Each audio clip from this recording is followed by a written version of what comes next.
Assalamualaikum, halo semuanya. Hari ini kita akan membahas materi fikih kelas 7 tentang sholat jamak dan qashar. Kita akan mempelajari sholat jamak, sholat qashar, sholat jamak qashar, dan nilai-nilai positif dari sholat jamak qashar. Sholat jamak. Pengertian.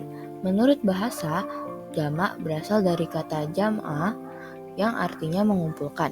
Menurut istilah, adalah mengumpulkan dua sholat fardu yang dikerjakan dalam satu waktu dengan ketentuan yang berlaku.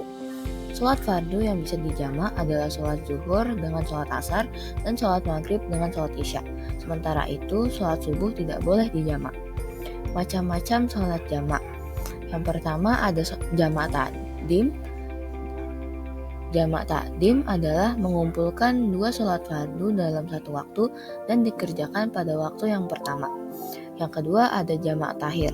Jamak takhir adalah mengumpulkan dua sholat fardu dalam satu waktu dan dikerjakan pada waktu yang kedua.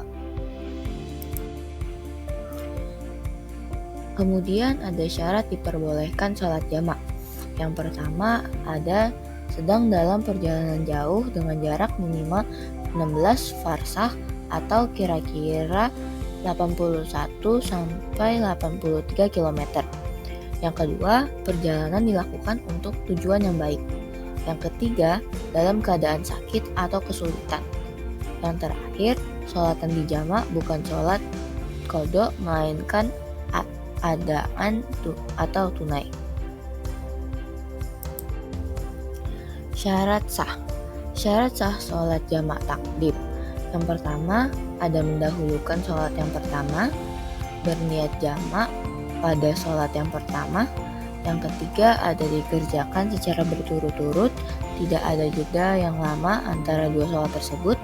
Yang terakhir, tetap dalam keadaan masih berada di perjalanan saat mengawali sholat pertama. Kemudian syarat sah sholat jamak takhir. Yang pertama, berniat menjamak sholat dan saat yang paling tepat untuk itu adalah sebelum berlalunya waktu sholat pertama. Yang kedua, tetap dalam keadaan beruzur atau safar sampai selesai sholat yang kedua.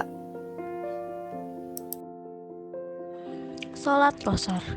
Pengertian sholat qashar. Menurut bahasa, qashar berasal dari kata qasira yang berarti meringkas atau memendekkan. Menurut istilah, sholat qashar adalah meringkas sholat fardu yang jumlah rokaatnya 4 menjadi 2 rokaat. Sholat fardu yang dapat diqashar adalah sholat zuhur, asar, dan isya. Sementara sholat maghrib dan subuh tidak boleh diringkas. Syarat diperbolehkan sholat qashar. Yang pertama, melakukan perjalanan jauh dengan jarak minimal 16 farsakh atau kurang lebih 81 sampai 83 km. Yang kedua, perjalanan itu bertujuan baik dan tidak untuk maksiat. Yang ketiga, perjalanan itu dilakukan menuju ke suatu tempat tertentu. Syarat sah sholat qashar. Yang pertama, berniat qashar pada takbiratul ihram. Yang kedua, sholat yang diqashar rakaatnya berjumlah 4 dan bukan sholat qadha. Yang ketiga, tetap dalam keadaan menjadi musafir atau dalam perjalanan ketika pelaksanaan sholat qashar. Yang keempat, tidak boleh bermakmum kepada orang yang menetap. Sholat jamak qashar.